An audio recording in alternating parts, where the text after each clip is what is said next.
மயிலாடுதுறை மாவட்டம் குத்தாலம் காளியம்மன் கோவில் தெருவில் எழுந்தருள் பாலித்து வரும் மகா காளியம்மன் திருநடன வீதி உலா காட்சி வெகு விமர்சையாக நடைபெற்று வருகிறது.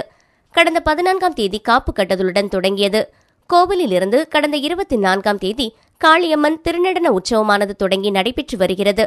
இன்று 7ஆம் நாள் ஆஞ்சநேயர் கோவில் தெருவில் மகா காளியம்மன் குழந்தையை கையில் ஏந்தியபடி திருநடன உற்சவம் நடைபெற்றது. தொடர்ந்து கும்மி ஆட்டம், உடுக்கை, பம்பை, மகுடி ஆட்டம், சூலம் ஆட்டம், நாட்டிய ஆட்டம், பாம்பாட்டம், செண்டை முழங்க திருநடன உற்சவம் நடைபெற்றது. இந்த திருநடன உற்சவத்தை காண 1000க்கும் மேற்பட்ட பக்தர்கள் ஆர்வமுடன் வந்து கண்டு களித்தனர். பின்னர் வீடுகள் தோறும் மாவிளக்கு படையலிட்டு மகா காளியம்மனை வழிபட்டனர்.